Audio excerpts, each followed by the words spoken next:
Yeah. Oh, yeah. Here we go. You always do that. Maya Makosa. Woo!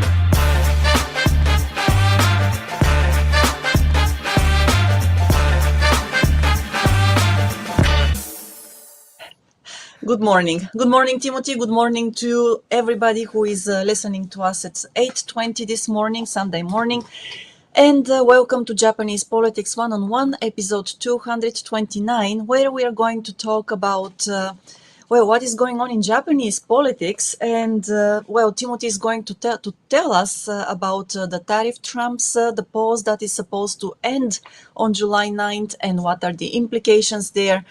We're going to talk about the poor results of the LDP in the Tokyo Metropolitan election and how the party is now in damage mode because the campaign for the upper house election begins in a week, and then they will have to hopefully perform better. But Timothy, over to you.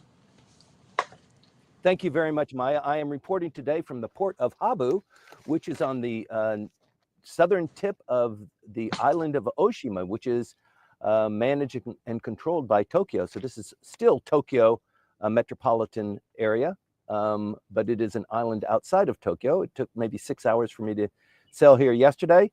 And after this briefing, I will sail back another 6 hours. It is beautiful here. I am in this sunken caldera and bringing you the news. By the way, our audience just continues to grow, and I think that's because the fabulous Japan hands that join us are telling your friends, telling other people about how you got so smart about what's going on in Japanese politics, and you're sharing the wealth. So thank you very much for that. It's been a very active week, and the next week is going to be even more active. Secretary of State Marco Rubio is supposed to be joining us here, not here on the boat. on the boat. But within the week, he will be here in Tokyo. That's pretty big. Mr. Akazawa left for Washington, D.C. on Thursday, and he's in Washington, D.C. now. He'll probably return tomorrow or the next day. This is his 7th trip. The Tokyo Metropolitan elections was last week on Sunday. The LDP did surprisingly poorly. They lost. They didn't even maintain parity. Ishin maintained parity. Tomine First shot up. They got a lot of votes there. And so Governor Koike is now on a high rise wave. And let's see what she's going to do with that. The yen closed on Friday at 160.42 yen to the dollar. It has continued to weaken over the last 3 weeks. This is the third continuously weekend drop for the yen, and it's down 1.2% just over the week. So that is expressing the volatility of what's going on in the Middle East, U.S. trade negotiations, and that sort of thing. So this barometer that we calibrate through the yen, looking at the yen value, is very significant for us, and it continues to weaken and indicates that there might be some other action going up. It's broken the 160. There's a barrier there, 160. Once it breaks the 160 barrier, then other things are more likely to happen. So we're going to keep our eye on that. But let me just turn it back over to you so that I can hit it hard on the main issues, and we can move into the Q&A, Maya. Okay, thank you, Timothy. And to everybody watching us, please remember that the best way to show us that you have been with us this morning is to leave a comment or a question. Also, hit like or subscribe if you haven't subscribed yet, or hit follow if you are on LinkedIn. And again, we have been doing this for 4.5 years now, and it is the 229th episode. Timothy is always very dedicated, committed to continuing, and once again, he is reporting from the Oshima port this time, right? That is the Habu port. Yes. So thank you, Timothy, for this. And I also wanted to say that you probably already know that Timothy is the CEO of Langley Esquire. This is the longest standing government relations and public affairs agency here in Tokyo. And if you ever have friends or even yourself who are in the need of well, talking to the government or obtaining government permits or helping you enter the Japanese market and an industry here in Japan, please do remember that Timothy is your guy.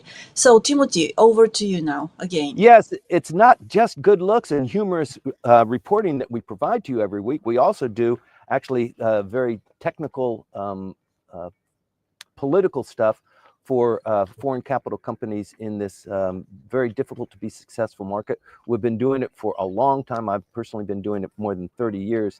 And so if you have issues with regard to trade or investment or due diligence or just getting past that little barrier that you've been bumping up against, please drop us a line. And also, our audience continues to grow. You can show your appreciation by just giving us a like or hitting somebody up that's in your network and telling them how fabulous this briefing is. And if you don't like looking at me or Maya, we always have the synopsis that goes out maybe 3 days after we finish this briefing. So thank you very much. As I said, Maya, the yen closed out at 160 to the dollar. That is a weakening of the yen, the third consecutive week that it has weakened. And this is beginning to indicate a bit of a pattern here. It's somewhat worrying. Mr. Ishiba canceled his appearance at the NATO summit in The Hague that was supposed to occur last week he was supposed to leave on Monday, Tuesday, and Wednesday, come back. He canceled that. He stayed in Tokyo. There are a lot of good reasons to stay in Tokyo, but NATO is pretty important too. Japan is not a member of NATO. It has observer status, and it's beginning to expand its participation in kind of a NATO-like organization here in this region based in Tokyo. So there are moves afoot to do that. Mr. Trump did join the NATO summit, and it was significant that he went, and he made some really important progress there with the NATO partners and making some pronouncements, and he was very well received, and it would have been a good idea, I think, for the Prime Minister to go. However, 2 weeks ago, he was at an international conference, the G7. He did meet with Trump, and nothing successful came out of it. And when he came back and reported to the Diet, he got a little bit lambasted for his lack of diplomatic acuity and his ability to kind of get with Mr. Trump and be pals and throw a baseball or do something. And none of that happened. So maybe he's thinking it's really not, good bang for the buck. And in any event, negotiating with Mr. Trump is going to be difficult even under good circumstances, and these are not good circumstances. The election was on Sunday, and the Prime Minister is kind of wiping his brow with how poorly the LDP did. You might remember, he was not that engaged. He wasn't that involved in stumping for candidates in the Tokyo Metropolitan Government. There's 127 seats that are available. The LDP started with 30 of those seats. It ended with what, 20 of them? 21. So 21. So that's a significant diminution. Tomine First surged. So the LDP, Tomine First, and the Komeito are the three parties that pretty much guide Tokyo metropolitan politics. They hold the majority. And so what they say kind of carries over. So the relationship between Tomine First and the LDP needs to be good. But now with Tomine First replacing the LDP as the largest body inside this body, it's very significant. And the reason why we hit on it so hard is because it is a precursor. They've already done studies on it. Every time the Tokyo Metropolitan Government election is in close proximity to the upper house or the lower house elections, and that's happened 3 times over the last 15 years, the election results in the Tokyo Metropolitan Government race is reflected. It's kind of replicated in the national election too. So this doesn't spell very good news for the Prime Minister or for the LDP. So the LDP, the Prime Minister who is in charge of the LDP, is the president of the LDP. He is busy now. He didn't go to NATO. He's focused on what are they going to do? What do we do with our manifesto? What are we going to tell the population? We initially told them, we'll give you Nimayan, 20,000 yen. Every adult gets 20,000 yen. Isn't that great? Please vote for us. And this actually turned out to be one of the major criticisms that the LDP had in the campaign in the Tokyo Metropolitan race, that the opposition parties ganged up and they said, the LDP is just using your tax dollars to kind of cajole and to bribe and to coerce voters to vote for them. It's not going to work. It's not going to work in the Tokyo Metropolitan. And although this Nimayan is going out to all people throughout the entire nation, it's not going to work for you guys either. It's just seen as a backhanded move of you trying to purchase votes, and we're going to come at you. So the Prime Minister, I guess he's just a little bit preoccupied with what he needs to do now to rescue the LDP from the election. So today is tomorrow is the last day of June. We move into July on Tuesday. On the 9th of July, it's just a seminal event. It's 2 weeks away. I think between now and that day, Secretary of State Rubio will visit Japan. He'll probably visit other nations in the region as well, but this is pretty significant. The tariff negotiations still continue. There is a deadline of July 9th for the pause of the Trump tariffs. So as you know, the Trump tariffs, what did they call them? The Liberation Day tariffs, 25% on automobiles from Japan. That is a big hit. Japan has suffered enormously. In fact, trade and trade flows have diminished since those Trump tariffs have gone in, even with the pause that's been there. Sorry about the background noise. Even with the pause, oh gosh, this is terrible. Can you hear that, Maya? Yes, I can. Well, okay. Let me that's try the and continue. ambience, right? Yes, it is definitely the ambience here in Hoteport. So automobile manufacturers have restrained themselves from exporting automobiles to the United States. It's already reduced in May by 24%. They've exercised restraint. And the reason there is because although there is a pause of the tariffs, it could be on July 9th when the pause is ended, that the tariffs are retroactive to the first point when the Trump tariffs were announced. And they're afraid of that. They don't have certainty about what's going to happen. Mr. Akazawa is really, on his 7th trip now. He's emboldened to come with a resolution, but it is just so tough. He's trying to convince the United States to decouple or to put everything into the one bag. The United States wants to separate them and say, automobiles are at 25% automobile and automobile parts, and everything else is at 24%. The Japanese view this as a little bit of heavy-handedness, and they're just, the other kind of heavy-handed exercise was the United States saying, we really appreciate Japan. You've come to devote 2% of GDP to your defense posture, and we really appreciate that. That's for a 5-year plan. We're in the 3rd year of that. Thank you very much. And then after the 5 years, it's supposed to go back to 1. I know we said that, but actually it's not going to stay at 2. It needs to go to 3.5. So that news rolled out last week, kind of trial balloons that came up, and to show their opposition and their displeasure with that kind of new news, that kind of new, jacking the arm behind the back. The Japanese canceled the 2+2, which is supposed to occur next week. So July 9th is the end of the Trump tariffs.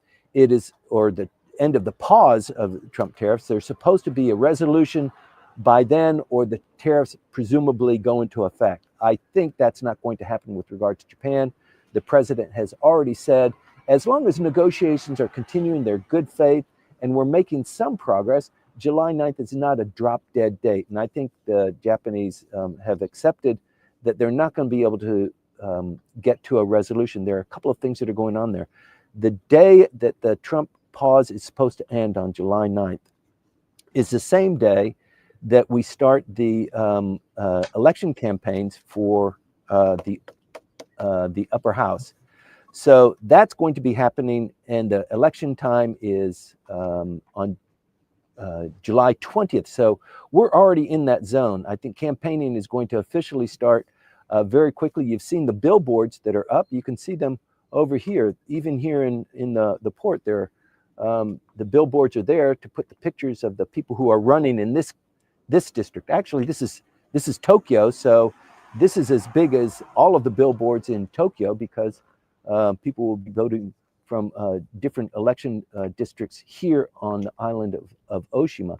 So that's going to be happening on the 9th. And then if you're the prime minister and you're still licking your wounds from the Tokyo Metropolitan debacle, you've still got the upper house. So the upper house, 50% of the 248 seats go up for election. So that's 124 seats.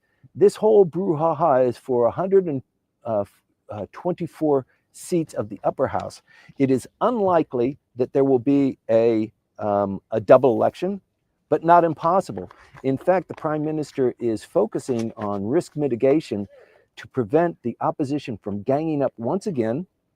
They did it last week. They fired a sitting chairman of a committee within the parliament, within the Diet, and ejected him and put in an individual from the Constitutional Democratic Party. This has never happened, by the way.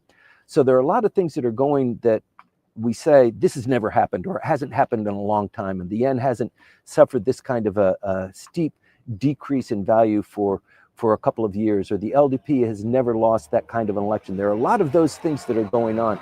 So these are precursors, these are tea leaf readings that you need to pay attention to, because it is possible that the LDP could actually lose the majority that they have in the upper house. And as we've said over and over again, it's not the upper house that really controls the passage of bills in the parliament. It's the lower house. The lower house has far many more members, and the real power is in the lower house. They've lost that majority. They lack, even with their coalition partner Komeito, they lack 13 votes to get that, and that's why we're in this really delicate situation where the LDP is not really able to move forward. The prime minister has not really had a dynamic, successful 150-day diet session, which ended last Friday, not 2 days ago, but a week ago. And he has to negotiate on everything. They don't want to do that. And that is why he was considering a double election, to, even though it might be a risk for them to do that, having another 3.5 years of having to deal with negotiating with the opposition parties is just so distasteful and so unsuccessful, unsatisfying to the LDP that they might gamble for that. So part of his energy is being devoted to risk mitigation. If they come up with a no confidence motion, he has said that he would close down the House and open it up for a double election. The election period for the upper house is 18 days, 18-day campaign period. And for the lower house, it's 12 days. So even though the campaigning begins for the upper house, it is possible there's a span of 4 days there, or 6 days there, where he could still call an election. So the prime minister has the ability to call a snap election. If it's a no confidence motion, that's a longer time period. It probably would take maybe 30 days or so for that to be implemented and to make a move, a really realistic move. It's unlikely that that's going to happen, and it is unlikely that there's going to be a move to close down the House. So the opposition is really sharpening their blades because of the Tokyo Metropolitan. The lessons that they've learned there to attack the prime minister and LDP candidates because of this very dirty and nasty Nemayan gift to all of the voting adults, all of the adults throughout Japan. They get a free gift because, according to the prime minister, it's to help them through these very difficult times. But the timing is pretty curious. It is true that the economy is faltering, and that the Trump tariffs don't help in that. And if there's no success in the Trump tariffs, that is going to impact the LDP hugely on July 20th when people go to the voting booths. By the way, the voter turnout, I didn't expect it to be too great for Tokyo, but it actually was. I think it was around 47%, which is very high. So people did go to the polls. When people go to the polls, when it's a nice day and it's on a Sunday, the LDP tends to not do so well. When it's raining, when it's inclement, when there's something else going on, voter apathy or just lack of enthusiasm drives people who are committed to the LDP to show up in droves. People who are committed or belong to the LDP and people who belong to the Komeito party religiously go to the polls and they vote for their candidates. That's not so much the same with the other parties. So when the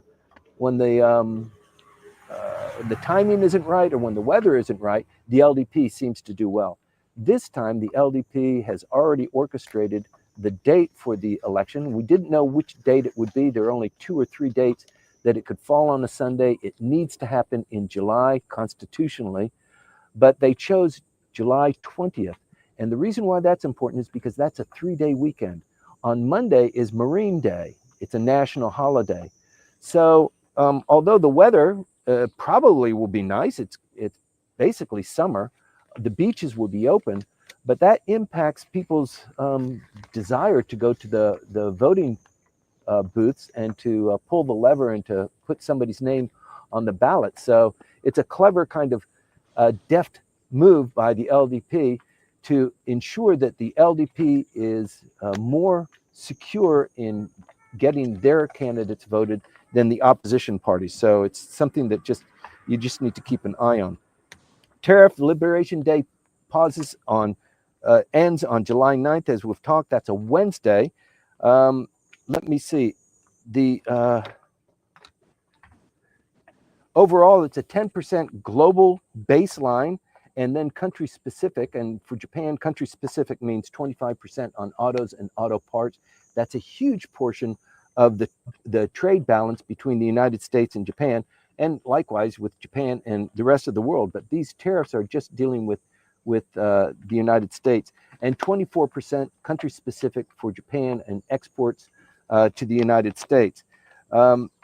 This is really a big hit. Even in just May, exports were down 1.7% year on year. And that equates to $17 billion in trade decline, in cost of services decline. And that includes a 24.7% drop in automobiles. This is likely, analysts say, to equate to a 1% drop in GDP overall. Mr.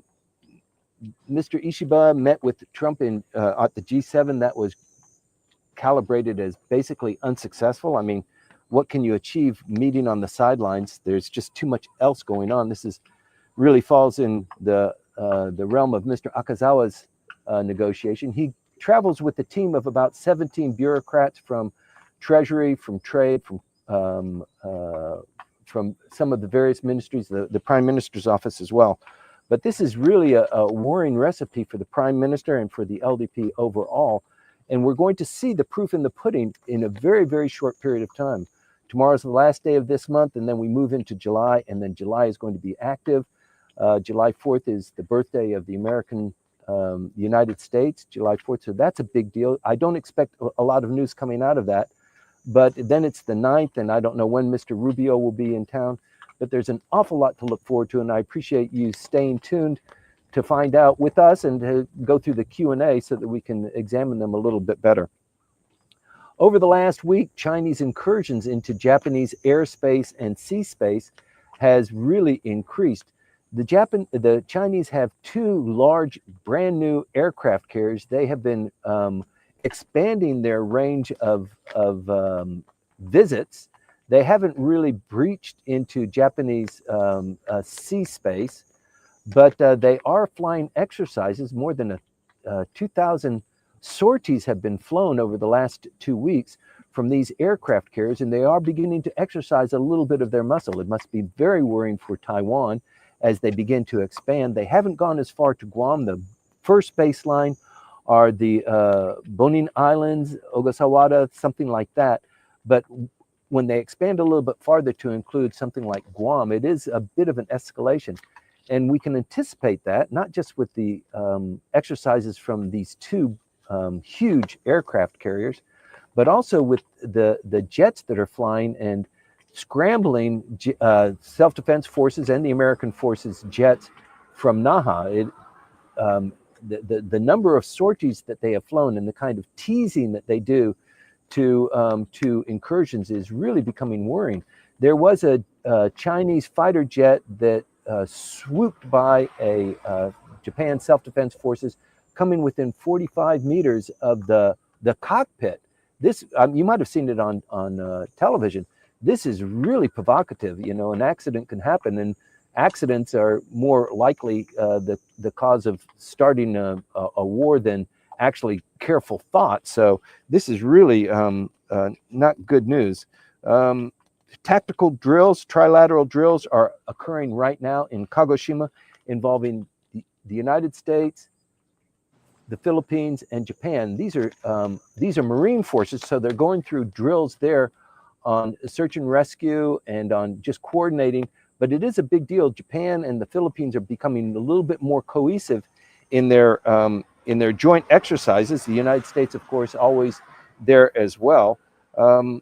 And you can expect to see a lot more of this kind of joint exercise, not just with the Philippines. The Philippines is important because the Japanese Coast Guard has continued to give them Coast Guard cutters, and they're not equipped with armaments. The Filipinos will take those and then they will retrofit them, but they are getting some help. And not just the Philippines. I mean, some of the other Pacific Island nations are also being wrapped into this kind of protective defense and adding radar stations, and even the Philippines has received a lot of the missile batteries as well. So this whole buildup, it just continues unabated, and we just hope and pray that the situation in China prevents them from actually going that one step further. So watching China and watching Taiwan relations is always very important. Also important is watching North Korea and the relations with Japan, South Korea, and the United States. So South Korea is now under a new administration from one of the more progressive parties. The Conservative Party lost out. There was a bit of an impeachment brouhaha that went on, and an election that occurred. The Prime Minister the President has taken over maybe 3 weeks ago, and so there's a lot going on in South Korea too, and we're continuing to watch that. The United States exercised a bunker buster last week, made huge news, and actually instilled a ceasefire between Iran and Israel. There is a little bit of danger there about the Strait of Hormuz being blocked. I think with the ceasefire in place, it is tentatively in place. There have been a couple of violations, not anything truly serious, but it's something to watch. The price of oil has dropped as a consequence of this. The level of risk has been diminished a little bit. The price of oil has dropped below a significant level, $60 per barrel, and that is very good news for Japan and for the rest of the world. Japan in particular receives maybe 70% of its oil through the Strait of Hormuz, 10% of that coming from Iran. So that has probably been put on a bit of a hiatus, but Japan's energy needs still continue. So we're going to continue to watch that. Also moving on to crime, the Minister of Justice authorized the execution of the Twitter killer. You might remember that this individual was involved in connecting with people who were thinking of suicide, and he said, well, I'm going to help you with suicide if you come join me, and I'll do it, and we'll do it together. We'll do joint suicide together. And in fact, he ended up killing most of these people, and he was captured. His name is Takahiro Shiraishi. He was executed on June 27th, which was just last week. This is quite rare, even though there are probably maybe 30 people that are on death row in Japan executing them, and Japan executes these individuals by hanging. That is the method that is used in Japan. It's rare for an authorization to be issued. It must be issued by the signature of the justice minister, and there are many justice ministers who are just resistant to actually executing or having the state have that kind of ability to execute people. So it is quite rare that this sort of thing happens. I think the people in Japan are relieved that this execution, apparently the polls indicate that there's a vast majority of people that are glad that the justice minister did this. Just there's a lot of crime that's going on that they're trying to tap down. Crime has been increasing a little by little here in Japan, and it's not just because of the foreigners, as is frequently reported, but it does have an impact there. You can't really evaluate Japan without including the impact of foreigners, whether on trade or immigration or birth rates, that sort of thing. And by the way, Korea has noticed an 8.7% increase in births since March. So there has been a change in the government. I don't think the current administration can accept the accolades for that, because it happened before this administration took over. But that's interesting. Japan has a birth rate decline, which is famous throughout the world, but it was also in South Korea. There are also other countries that the advanced countries, we have come to learn, are more and more likely to have declining birth rates as they become more and more affluent.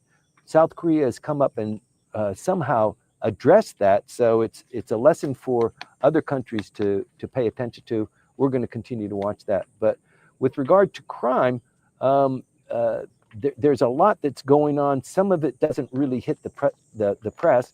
You might remember that Shohei Ohtani, his interpreter, was embezzling money to feed his gambling habit. $17 million he pilfered, as the story goes. I don't know, as the story goes.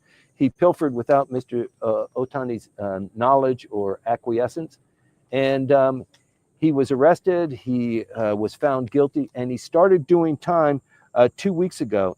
Impei Mizuhara is serving a 57-month term in federal penitentiary, and he will be disappeared from society probably for that long. He might get off for good behavior, but it is something to watch. And also, you might remember the fentanyl epidemic in the United States. The deaths from fentanyl, which is a drug that's added to enhance other drugs, has killed more Americans than have died in the Vietnam War. I mean, it is just epidemic how many people have died from that. This last week, it was reported that there was a fentanyl production facility found in Nagoya that has been under production since July of 2024.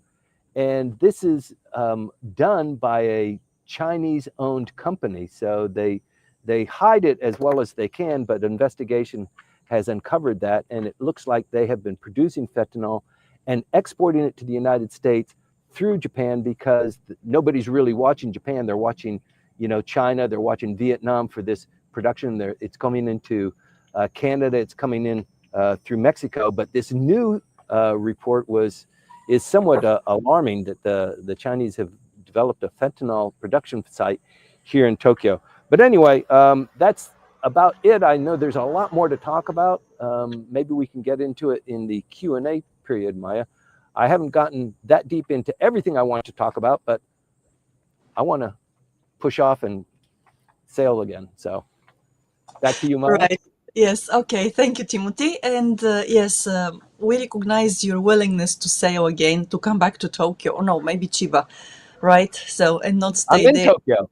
You are in Tokyo. Yes, that is Yeah. Tokyo. As are the Ogasawara Islands, which are just 1,025 kilometers by boat. Yes. from The Tokyo. fingers of Tokyo are very expansive. Yes, indeed. Okay, so let's move on to the questions and answers. And before I start with the questions, again, I want to remind you, if you haven't subscribed to this channel, please subscribe and follow us if you are on LinkedIn as well. And let us know that you have been here by hitting like or maybe sharing your thoughts, your questions and comments with us.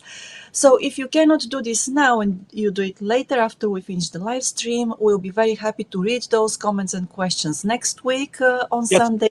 Start. just do it. Just do it. Yes. All right.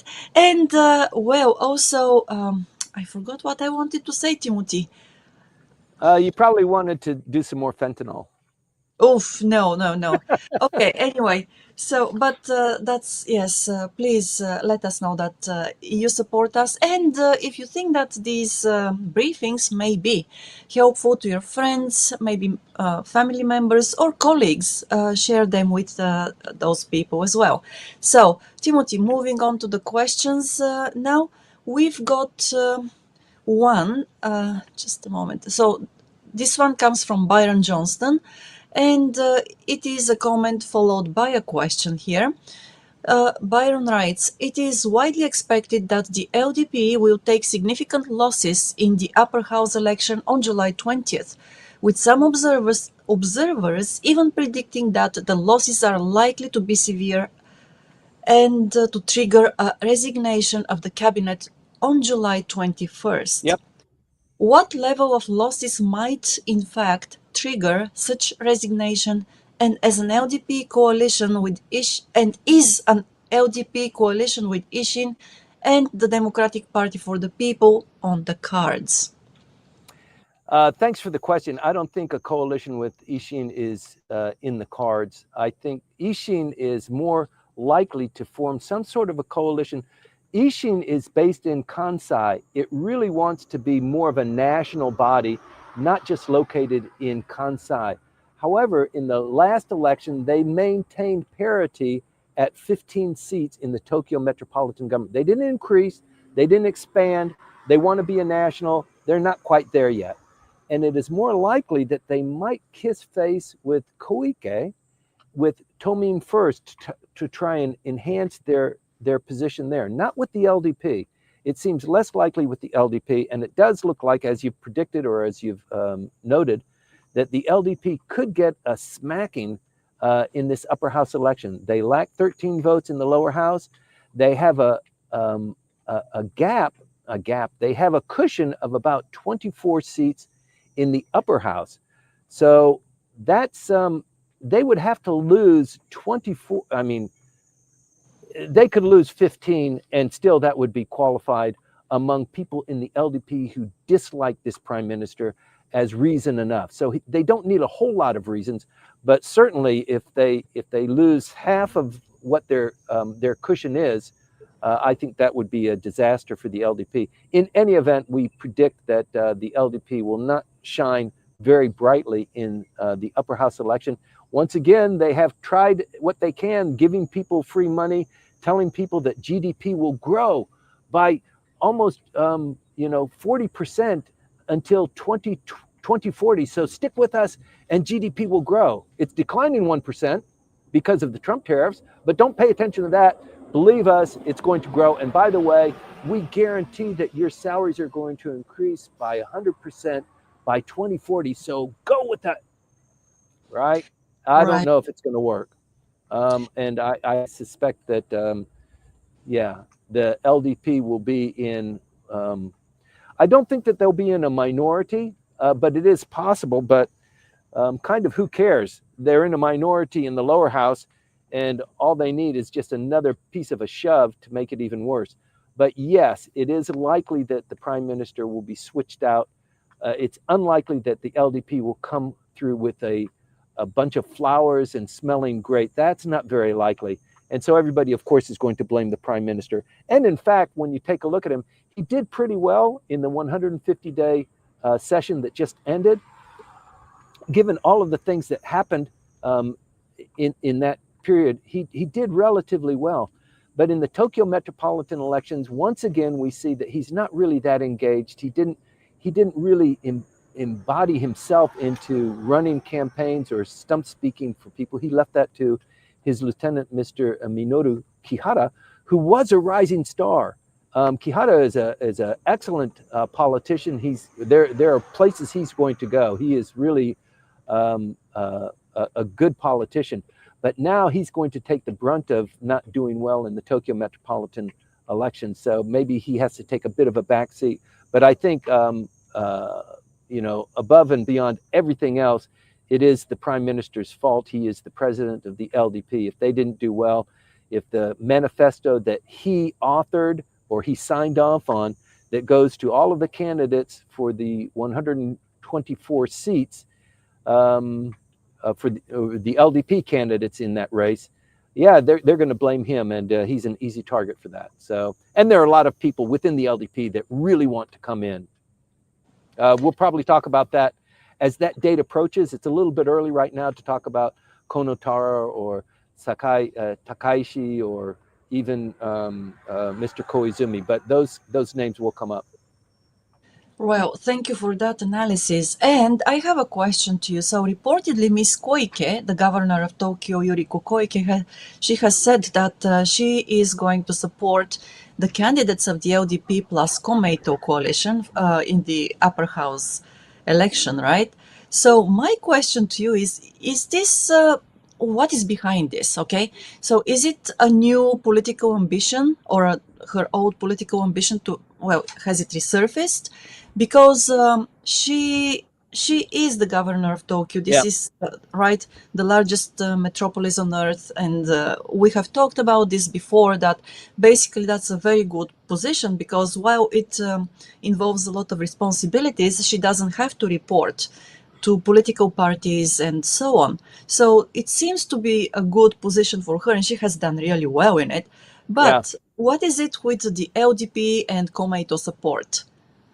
So if you've watched Ms. Koike during the Tokyo Metropolitan election campaigning, I think she's is she 70 years old now?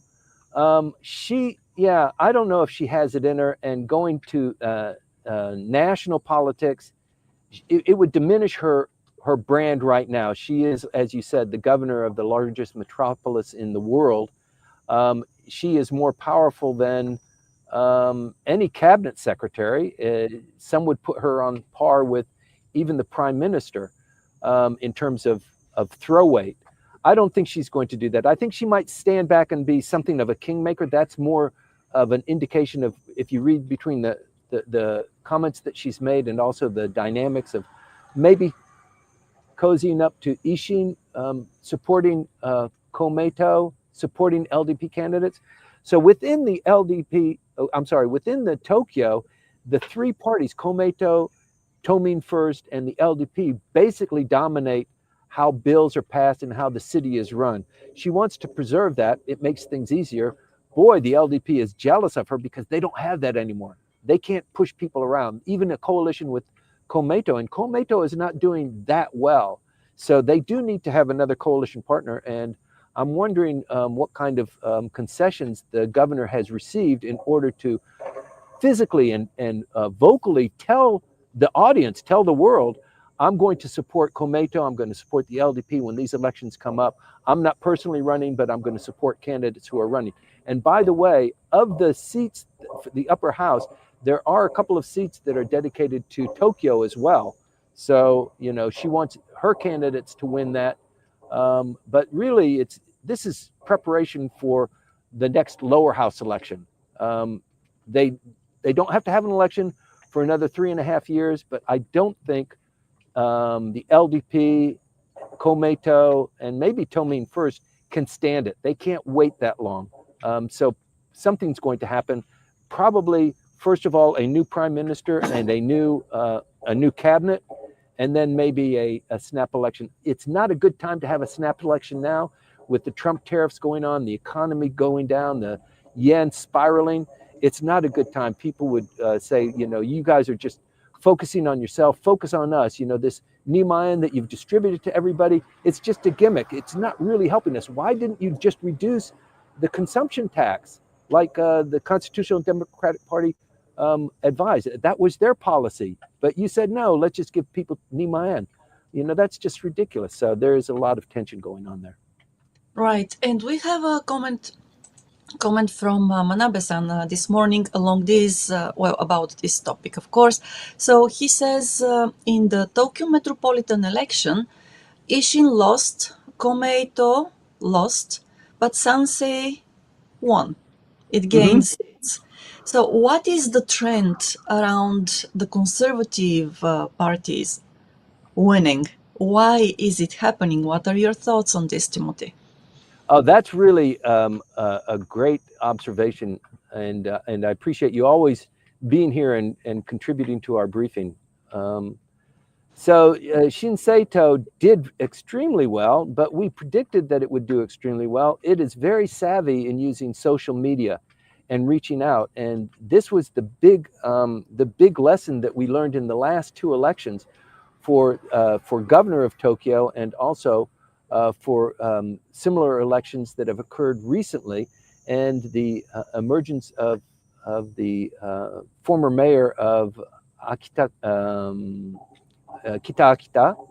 Akitakata in Hiroshima, who has formed his party.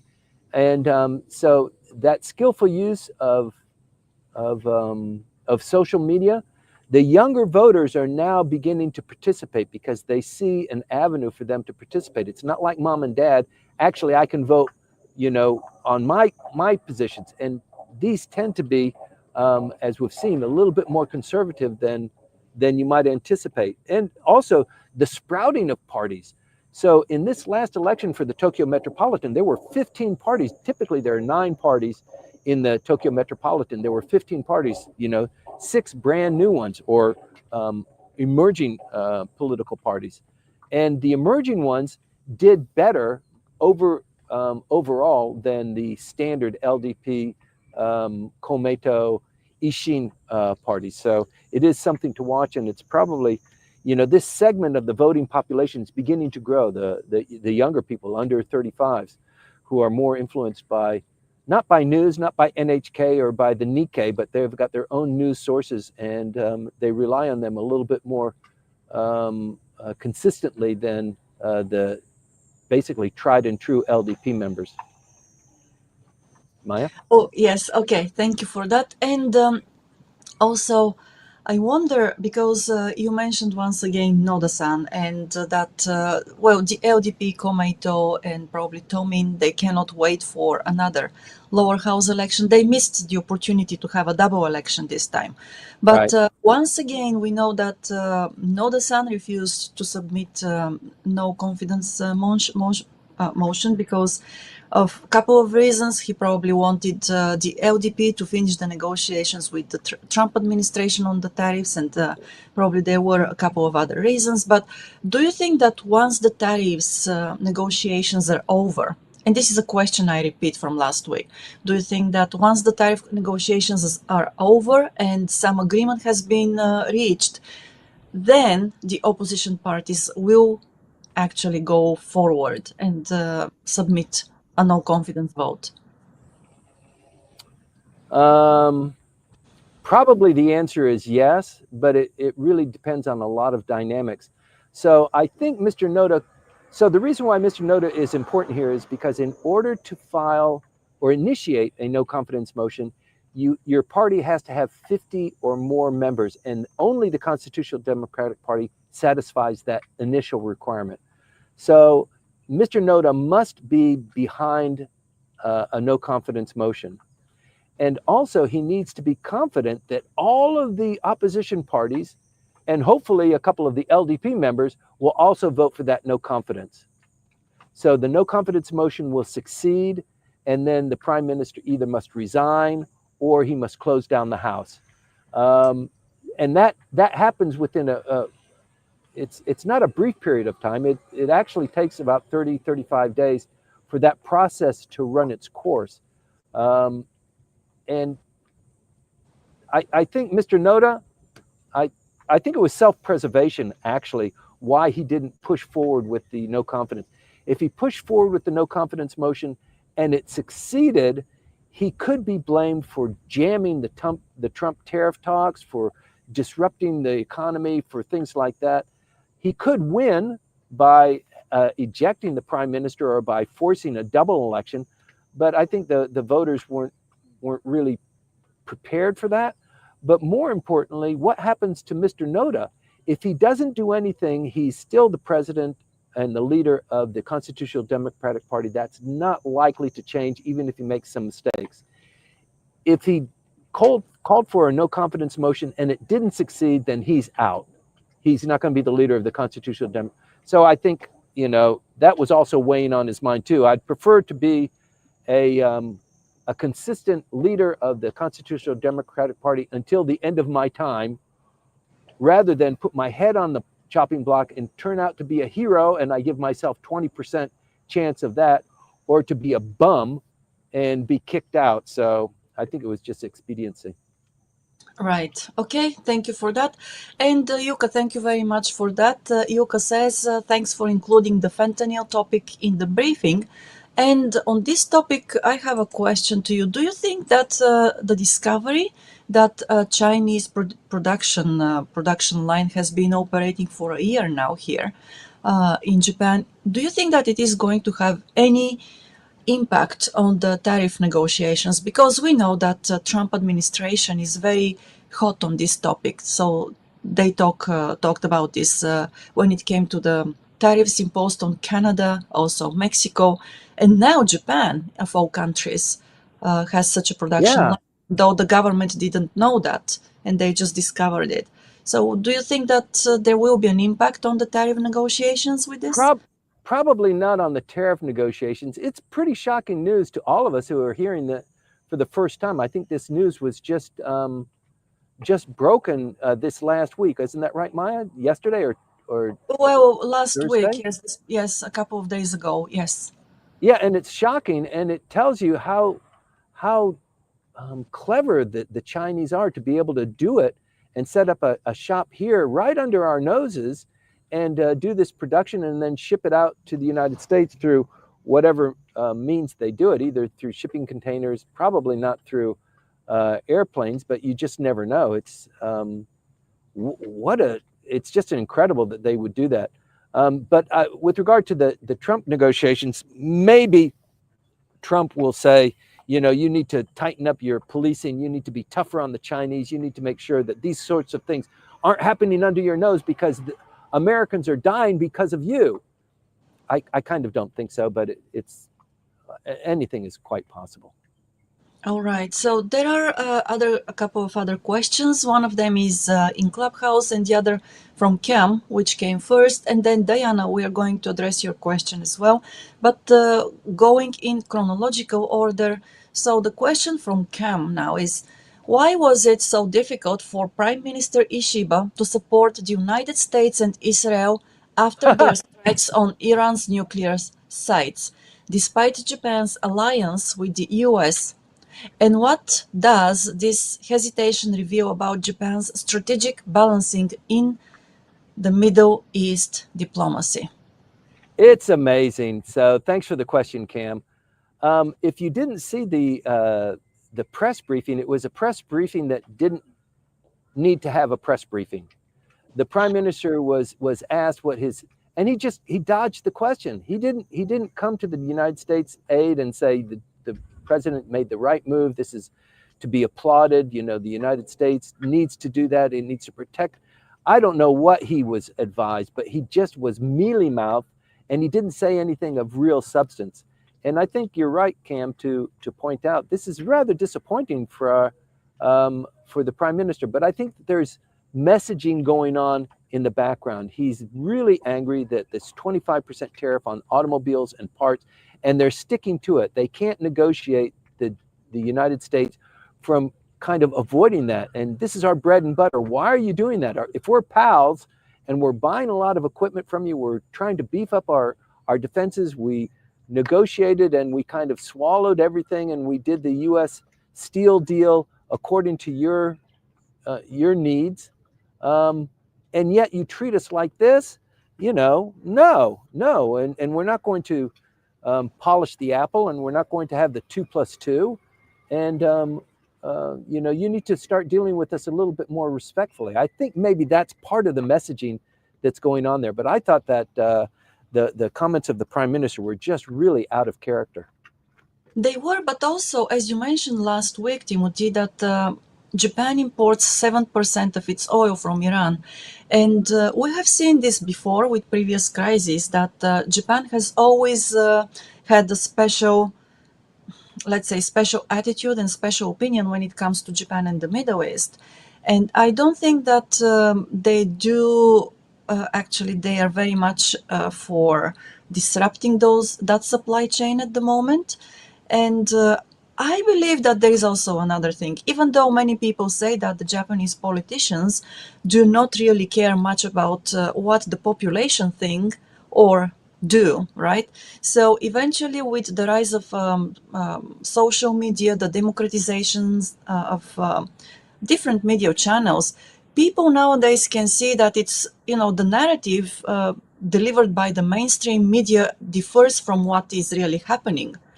And maybe there is something of that there too. We don't know yet. Probably we need to continue following this and eventually, see how things evolve and what happens at the end. But I think that Japan has always played a very special role in the Middle East. And Japan does not want to be seen as a country that stokes the fire there. Yeah. Yeah, I think with the former Prime Minister, you could say that, but he was the longest serving foreign minister, so he could dance and chew gum, and he could do all of these things and toss balls in the air at the same time. This Prime Minister is not that skillful at that. He's not a skilled foreign policy guy. He's mostly local. He didn't do. He really just stayed at home. He canceled the NATO conference to stay at home. There were a couple of reasons for that, probably the elections, but probably mostly the domestic issues. So I think although he might want to portray himself as being concerned about that, I don't think that's where his chops are. He could have said, he's backed by just a very successful and a very adroit foreign ministry. These guys are good. The professionals that staff the offices in the foreign ministry, they know their stuff, and they are feeding the Prime Minister the right kind of information.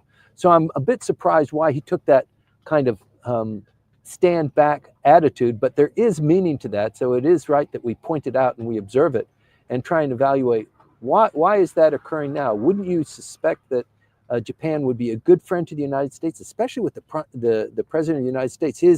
His aura is rising and rising. You're going to want to, hang your hat next to his, and you're going to want to mimic his intentions as well. So a lot remains to be seen. Yeah, we'll continue following that. All right. And then there is a question from Diana Green on YouTube. Thank you, Diana, for this. So she writes, Timothy, about your article on development in services and innovation for the health system, addressing the aging market with emphasis on AI and robotics. Is this a new financial gold mine for Japan? Thank you very much for reading the article. We pumped that out when, Maya? Maybe on Thursday? On Thursday, I think on it was Thursday. Mm-hmm. So we pump it out, and it's on the web page, and we also pump it out on Substack. And the amount of people who have read that far exceeds 2,000 people, and we've only pumped it out like on Thursday. So it's a policy piece on innovative medicine and what's going on in Japan. And as you point out, Diane, thanks for commenting. It is a potential treasure trove, and the reason why is because Japan has national health insurance, national health coverage, and all of the doctors, all of the hospitals, they are recording this information. They're not as analog as they used to be. The police in Japan are analog. They write things down, they keep notes, they don't use computers that much, they don't use digital cameras that much. But the medical field is really growing by leaps and bounds into the digital area for wearable medical devices, for AI, and for genetic engineering. And the data that they collect as a consequence of that, like you say, is this a potential gold mine for other countries? And that was the thrust of the article, that now with not using the Japanese national distribution of medicines as a baseline for other countries, but it is data that's used, it's real-time data. And it used to be that Japan would produce this kind of data, but it wasn't available for even Japanese companies, Japanese pharmaceuticals, for a year or 2 or 3 years. And now that data is becoming more and more available. And if you are a foreign participant in the market here, not just somebody studying from abroad, you don't have assets here, you're not producing here, you're not really a part of the system, you don't have really good access to that. But now using AI, so the reason why AI is able to do what it does is because it has data sets, it has massive access to data that has been generated. And the Japanese have produced that high quality data on medical and temperature and results and that sort of thing. So yes, it's a great, I think, leap forward. And it could be that, I mean, people are already traveling to Japan for medical treatment. You might have seen it in the newspaper, Maya, that the Japanese immigration is getting mad at these people who come into Japan and then they get medical treatment and then they leave and they don't pay their bill because the system is set up for national people, for people that live in Japan, and they get paid in their salaries, and their employer pays part of the insurance and they pay part of the insurance. And so the medical treatment is rather good. And compared, I mean, there are a lot of Chinese that come through for those kinds of treatments too. It's not just the Chinese, but it is surprising that you would have thought that Chinese medical care was pretty high, but it turns out that the Japanese really excel at some of these technologies. Yes, and follow-up question from Diana. Do you think it's a potential long-term match to the car industry? I don't This understand. industry, the healthcare industry. Do you think that it is a potential match to the car industry? Because the car industry was really strong. It continues to be strong, but inevitably there will be let's say, developments there, right? And probably Japan may not be able to maintain its leading position thanks to or due to electric vehicles and other developments in that industry. So do you think that this healthcare industry, with all the developments and innovation in Japan, is going to match the automotive industry in the future, in the long term? So overall, the Japanese government is looking for another home run. It is looking for something else like automobile that can support 25 or 30% of the Japanese economy. They tried it maybe 15 years ago, 20 years ago with airplanes, and they started to develop airplanes, and they went to jets. Honda made a very small jet that was a corporate jet. And they've tried that. They've tried that with seaplanes. Japan used to be the world leader in production of sophisticated seaplanes. They lost that at the end of World War II, and then the implementation of the United States restrictions on them developing airliners and that sort of thing. And they're trying to break through that. That didn't quite work. The current flavor of the month is chips and AI, but they are continuing to look for what is that new industry that we can exploit that's going to generate revenue. We are in the doldrums. For 25 years, we have suffered. The economy has been in the pits, and people aren't making enough money, and the cost of living increases. And even though we give people more money in their salary, the inflation rate eats that up, and we are in deep dog doo. And we've got an election coming up, and nobody wants to vote for the LDP because they're paying so much for tomatoes. So yes, they are looking. And one of the thrusts of the article that we produced on Thursday was the ministry, the Japanese government, is really attempting to identify and bolster these. So you might have noted that even the University of Tohoku University received more than $1 billion to enhance its research and its capabilities. Tohoku up in Sendai received such an enormous amount of money. So it's one of the national universities, but it was identified to really enhance its production and the level of PhDs and graduate students that it produces. So it's probably not education, but that's one of the key steps to producing that. But I think, yes, first and foremost is probably chips and condensers in Kumamoto and up in Hokkaido. And then secondly, AI. But, AI, the United States is probably the #1 economy in the world, followed by China. And Japan used to be #3. It's not #3 anymore, it's #4. And #5 is, I'm sorry, Japan is not #4, it's #5. The fourth largest economy in the world is now California. The state of California produces more GDP than Japan. It doesn't even have the same amount of population they produce. They have so much productive value per person in California. So Japan is watching that and seeing, how did they do that? We want to do something like that too. And it's multifaceted. It's not just the availability of money and innovation and startups and that sort of thing. God bless you. Thank you. It's all of these things that compile together to produce a vibrant economy. And so we've talked about innovative health and medicine. Yes, the Japanese want to excel in that. They want to excel in innovation and intellectual property, that sort of thing. So more than $1 billion going to Tohoku is enormous. It's not just Tohoku, by the way, but Tohoku is pretty interesting because it's so far separated from Tokyo. You would have thought maybe Tsukuba or Todai or something like that. So there is a great thrust that's going on with the Japanese government. They are looking to try and get out of this mess. So let's see how it pans out. But great question. Thank you from Australia, Diane. Yes, thank you. And there is another question in Clubhouse now from Elizabeth Green. She says, is Japan, like California Governor Newsom, budgeting healthcare for unauthorized immigrants?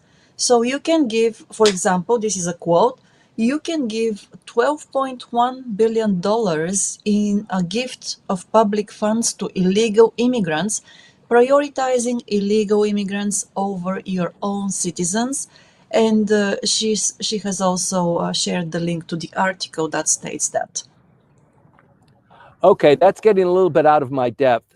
Governor Newsom wants to be president of the United States, excuse me, and is trying to polish his image. He's started a podcast. He's doing a lot of different things. He's got great hair. He is one of the 4 families. He is the progeny of one of the 4 families that has dominated California politics. One of them is the Pelosi's, and also, Kamala Harris comes from California as well. California is known very well for some of the problems that it has, some of the riots and some of the things that are going on in San Francisco, but it's got a lot of things going well for it too.